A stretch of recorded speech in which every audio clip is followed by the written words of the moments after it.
नमस्कार दोस्तों, स्वागत है आपका न्यूज़ का साइंस चैनल में। आज का हमारा टॉपिक है इकोनॉमिक्स से राष्ट्रीय आय यानी नेशनल इनकम। नेशनल इनकम के बारे में हम लोग पढ़ने वाले हैं। क्या क्या बिंदु हैं इसको देखेंगे हम लोग। काफ़ी इंपॉर्टेंट टॉपिक है, आप लोग इसको पढ़ते भी होंगे, इससे परीक्षा में प्रश्न भी आते हैं। तो चलिए देखते हैं राष्ट्रीय आय होती क्या है। सामान्य भाषा में हम लोग देखें राष्ट्रीय आय क्या होती है तो काफ़ी इंपॉर्टेंट चीज़ है, इसको शुरुआत से हम लोग समझेंगे। राष्ट्रीय आय के अंतर्गत हम लोग काफ़ी डिटेल में पढ़ेंगे इन चीज़ों को, कई वीडियो में पढ़ेंगे, काफ़ी इंपॉर्टेंट है। और अगर आप इसको समझते हैं तो आपको इकोनॉमिक्स और आसान होगी धीरे करके। तो राष्ट्रीय आय यानी नेशनल इनकम, जैसे कि एक मान लीजिए कोई व्यक्ति है, उसकी भी अपनी एक आय होगी। तो आय जो होगी वो क्या प्रदर्शित करेगी किसी व्यक्ति की, उसकी आर्थिक स्थिति को। वैसे देश की आर्थिक स्थिति को कौन प्रदर्शित करता है ये हम लोग समझेंगे। तो व्यक्ति की आय व्यक्ति की आर्थिक स्थिति को प्रदर्शित करता है, यानी राष्ट्रीय आय एवं सकल घरेलू। अब सामान्य भाषा में हम लोग बोलते हैं राष्ट्रीय आय, मतलब राष्ट्र की आय यानी राष्ट्र की इनकम कितनी है। दूसरी भाषा में हम लोग थोड़ा टेक्निकली चले जाएं तो सकल घरेलू उत्पाद बोलते हैं हम लोग। सकल मतलब पूरे वर्ष का, पूरे वित्तीय वर्ष का। घरेलू उत्पाद मतलब कि भारतीय सीमा के अंतर्गत,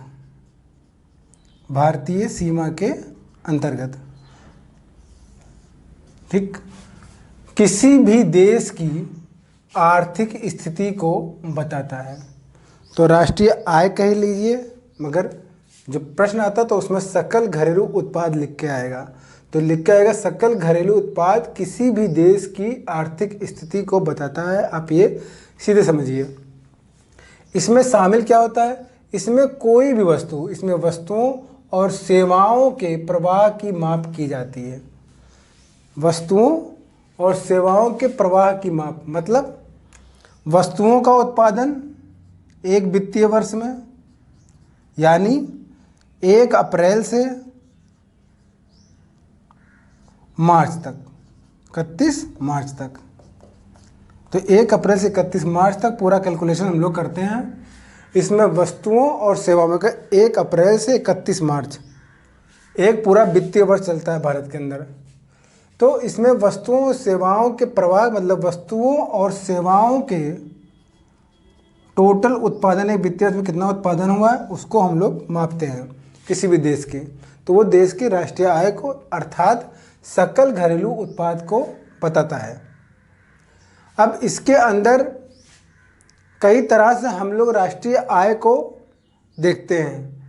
कैसे कैसे देखते हैं, जैसे जीडीपी के रूप में, ठीक है, जीएनपी के रूप में, एनडीपी के रूप में, एनएनपी के रूप में। तो कैसे डिफाइन करेंगे इसको देखेंगे।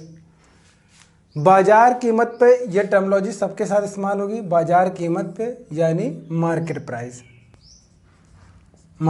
प्राइस पे सब चीज़ें देखी जाएंगी। जीडीपी यानी gross domestic product at market price, किसी भी देश की, अब मैंने बताया कि भारतीय सीमा यानी घरेलू सीमा लिखा है, घरेलू सीमा, किसी भी देश की घरेलू सीमा के अंतर्गत किसी एक वित्तीय वर्ष, मैंने फिर यहाँ पर टर्मिनोलॉजी इस्तेमाल की, वित्तीय वर्ष यानी 1 अप्रैल से 31 मार्च, 1 अप्रैल से 31 मार्च वित्तीय वर्ष। किसी घरेलू सीमा के अंदर मान लीजिए कोई देश है, उसकी घरेलू सीमा एक पूरा वित्तीय वर्ष 1 अप्रैल से 31 मार्च में सभी निवासी जो वहाँ रहते हैं और गैर निवासी जो मतलब रहते तो हैं लेकिन वो नागरिक नहीं है, के उत्पादक इकाइयों द्वारा बाजार मूल्य पर, वही मार्केट प्राइस पर व्यक्त मूल्य वर्धनों का योग मतलब वही कि अंतिम रूप से पूरे वित्तीय वर्ष के लिए अंतिम रूप से हम कैलकुलेट करेंगे किसको, वस्तुओं एवं सेवा, मूल्य वर्धनों का योग का मतलब क्या है? मूल्य वर्धनों का अगर लिख के आए तो समझिएगा सीधे, मूल्य वर्धनों का योग मतलब अंतिम रूप से वस्तुओं और सेवाओं का अंतिम रूप से बाजार मूल्य ही बाजार कीमत पर सकल घरेलू उत्पाद कहलाता है। तो बाजार मूल्य क्या है किसका? वस्तुओं और सेवाओं का अंतिम रूप से बाजार मूल्य क्या है? ठीक है, बाजार कीमत पर बाजार मूल्य क्या है? सकल घरेलू उत्पाद कहलाता है, यानी जीडीपी कहलाता है। जीडीपी, तब जीडीपी में तो सब चीज़ें शामिल कर लिया, ग्रॉस है। अब ग्रॉस सब चीज़ें मतलब, सब चीज़ों कहने का मतलब है कि पूरे एक वित्तीय वर्ष के अंदर अंतिम रूप से जितना भी उत्पादन हुआ, चाहे वस्तुओं का उत्पादन हो चाहे सेवाओं का उत्पादन हो, उसकी बाजार कीमत क्या निकली, तो उसको हम लोग कहेंगे जीडीपी। लेकिन किसके द्वारा? निवासी, जो घरेलू बॉन्ड, जो आगे घरेलू सीमा उसके अंदर निवासी और गैर निवासी दोनों के द्वारा जो उत्पादन हो रहा है सेवाओं और वस्तुओं का, उन सभी का। अब यहाँ पे एक शब्द और आपको नहीं समझ में आ रहा होगा कि हम यहाँ कह रहे हैं मूल्य वर्धनों का योग, यानी अंतिम रूप से वस्तुओं सेवाओं का योग का क्या मतलब है? तो अंतिम रूप से वस्तुओं सेवाओं के उत्पादन से मतलब ये है कि कोई भी प्रोडक्ट या किसी भी चीज़ का उत्पादन होता है वो किसी एक स्टेप पे नहीं होता है कि एक स्टेप से किसी चीज़ का उत्पादन हो गया। सपोज दैट हम कपड़े का उत्पादन अगर कर रहे हैं, बहुत सिंपल सा उदाहरण आपको देखने को हर जगह मिल जाएगा कि हम कपड़े का उत्पादन कर रहे हैं, तो कपड़े का उत्पादन किसी एक स्टेप पे तो है नहीं, कपड़े का उत्पादन कर दिया, रॉ मटेरियल लाया और कपड़े का उत्पादन हो गया, ऐसा तो होता नहीं है भाई। इसका प्रोसेस जो शुरू होता है किसान के खेत से शुरू होता है। तो किसान कपास की खेती करता है, उसको कोई खरीदेगा, फिर उससे कपड़े का निर्माण किया जाएगा, फिर उस कपड़े को कोई खरीदेगा, फिर उस कपड़े का निर्माण करेगा, मतलब शर्ट बनाया, पैंट बनाया, ठीक है। तो अंतिम रूप से मान लीजिए कोई प्रोडक्ट जो शुरुआत में मान लीजिए उस प्रोडक्ट का कीमत जब रॉ मटेरियल के रूप में गया वो तो 100 रुपये का हुआ, फिर कोई चीज़ का किसी चीज़ का उत्पादन हुआ तो 200 रुपये का हुआ, फिर अंतिम रूप से जिस चीज़ का उत्पादन हमें करना था, जो उद्देश्य था, वो हमारा पहुंच गया 300 रुपये। तो अंतिम रूप से जो उत्पाद हुआ, जो बना, उसकी अंतिम कीमत जो निकली वो 300 रुपये निकली ना। हम तब क्या करते हैं, हम लोग पीछे की चीज़ें नहीं देखते हैं, हम लोग अंतिम रूप से जो उसका प्रोडक्शन हुआ, जो उसकी कीमत है, उसको इसी भी लिख लेते हैं। तो वो ये कहने का मतलब, वो सीधी सी बात है, कोई इतनी टफ चीज़ नहीं है। हम आटे का निर्माण कर रहे हैं, आटा बना रहे, कोई कंपनी आटा बना रही है, उसको पैकेट में लेके आती हुई बेचती है वो, तो पहले कहाँ शुरुआत होगी? पहले गेहूं का उत्पादन किया गया, उसमें कितने पैसे लगे, फिर वो गेहूं गया, किसी ने खरीदा उसको, फिर उसको फ्रेश किया गया, उसकी धुलाई हुई, फिर उसको सुखाया गया, फिर वहाँ पे जो कीमत खर्च हुआ, फिर उसकी पिसाई हुई, फिर वहाँ जो कीमत, फिर उसको पैकिंग हुई, जो वहाँ कीमत हुई। तो अंतिम रूप से आटे की कीमत कुछ और हो गई ना। स्टार्टिंग में थोड़ा कम थी, फिर कम थी, फिर कम, धीरे करके आटा जो बन के सामने आया उसकी कीमत बड़ी हुई मिली, और जो आटा आया वो उसकी कीमत ज़्यादा थी, तो वो अंतिम रूप से जो बाजार कीमत थी उसको मैंने लिया है। लेकिन इसका जो उत्पादन किया गया वो कर कौन रहा है, ये देखेंगे। वो निवासी भी है और गैर निवासी, और कहाँ पर है? घरेलू सीमा के अंदर है। और कब है? एक पूरे वित्तीय वर्ष, यानी 1 अप्रैल से लेकर 31 मार्च तक। इतनी चीज़ें अगर दिमाग के अंदर, तो आपको अब ये बहुत बड़ी डिफिनेशन है जो जीडीपी की हम डिफिनेशन आपको बता रहे हैं। जब आप इतना समझ जाएंगे तब आगे की चीज़ें बहुत आसान हो जाएंगी, क्योंकि यहीं से चीज़ें जुड़ेंगी और एलिमिनेट होंगी। आगे देखते हैं। ये तो हो गया जीडीपी। जीडीपी पे कुछ पूछ लिया आपने, बता दिया सभी चीज़ें। अब आते हैं बाजार कीमत पर सकल राष्ट्रीय उत्पाद, यानी gross national product at market price. बाजार कीमत में सकल राष्ट्रीय उत्पाद। अब देखिए यहाँ पर सकल घरेलू उत्पाद की बात कर रहे थे, यहाँ राष्ट्रीय उत्पाद की बात कर रहे हैं। यहाँ पर होगा किसी एक वित्तीय वर्ष के दौरान, मतलब जो डिफिनेशन बता रहे हैं, एक वित्तीय वर्ष हमेशा बार बार रिपीट कर रहे हैं हम, 1 अप्रैल से 31 मार्च के दौरान केवल निवासी उत्पादक इकाइयों अर्थात देश के निवासियों द्वारा, मतलब देश के नागरिक हों, फिर वो उत्पादन कहीं भी कर रहे हों, चाहे देश के बाहर या देश के अंदर। मगर जैसे हम भारत की बात कर रहे हैं, तो भारत का बंदा है, मान ली भारत की नागरिकता है उसके पास, भारत के अंदर उत्पादन कर रहा है और भारत के बाहर भी उत्पादन कर रहा है, लेकिन नागरिकता उसकी बाहर की है, तो वो कैलकुलेट की जाएगी भारत के अंदर की। तो केवल निवासी उत्पादक इकाइयों अर्थात देश के निवासियों द्वारा देश की घरेलू सीमा के अंदर या बाहर बाजार कीमत पर व्यक्त मूल्य का वर्धन का योग होता है। तो वही डिफिनेशन। अंतर क्या देखने को मिल गया जीडीपी और जीएनपी में कि अभी तक हम कह रहे थे कि घरेलू सीमा के अंदर देश के निवासी या गैर निवासी कह रहे थे जीडीपी में, लेकिन जब हम जीएनपी में आएंगे, नेशनल इनकम में आ जाएंगे, नेशनल प्रोडक्ट में आएंगे, तब हम कहेंगे सिर्फ और सिर्फ देश के निवासी अंतिम रूप से जो सेवाओं और अंतिम रूप से जो वस्तुओं का उत्पादन करेंगे उसे हम लोग जीएनपी कह देंगे, अर्थात मूल्य वर्धनों का योग कहेंगे। और वही चीज़ अंतिम रूप से, मतलब जो चीज़ यहाँ पर हमने आपको बताई कपड़े और आटे का उदाहरण लेकर, सेम चीज़, बस अंतर इतना है कि वहाँ पर दोनों चीज़ें थी, यहाँ पर सिर्फ और सिर्फ घरेलू निवासियों की ही बात की जा रही है। तो इन दोनों को जब भी डिफिनेशन पढ़ें, आप इसको समझें, तो दोनों को हमेशा साथ में रखें, यानी जीडीपी और जीएनपी को, जीडीपी जीएनपी हमेशा साथ में पढ़ें। जीडीपी यानी ग्रॉस डोमेस्टिक प्रोडक्ट, जीएनपी अर्थात ग्रॉस नेशनल प्रोडक्ट। ये हो गया। अब आते हैं बाजार कीमत पर शुद्ध घरेलू उत्पाद, net domestic product at market price. अब शुद्ध घरेलू उत्पाद की बात कर, शुद्ध हो गया। अब यहाँ पर हम सकल की बात नहीं कर रहे थे, अभी तक जी और जी लगा होता, मतलब ग्रॉस की बात कर रहे हैं, ग्रॉस डीपी और ग्रॉस एनपी। अब हम कह रहे हैं नेट एनडीपी की बात कर रहे हैं, नेशनल डोमेस्टिक प्रोडक्ट की बात कर रहे हैं। तब देखते हैं यहाँ पर क्या होता है। जब किसी वस्तु या सेवा का उत्पादन किया जाता है तो उत्पादन की प्रक्रिया में उत्पादन के साधनों का प्रयोग किया जाता है।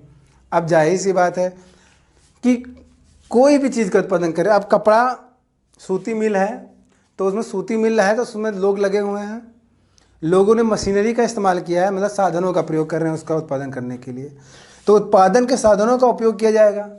उत्पादन प्रक्रिया के दौरान उत्पादन के साधनों के मूल्य में जो कमी होती है जिसे हम लोग मूल्यह्रास कहते हैं, और इस मूल्यह्रास को रिड्यूस करने के बाद जो इनकम हमको प्राप्त होती है उससे हम लोग बोलते हैं बाजार कीमत पर शुद्ध घरेलू उत्पाद।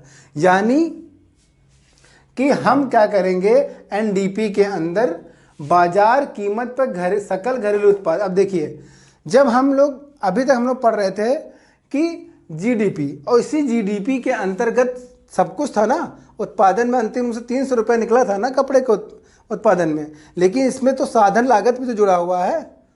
साधन लागत मतलब यानी मशीनरी की जो कीमत वो भी तो जुड़ी हुई है, उसको हम लोग रिड्यूस कर दें।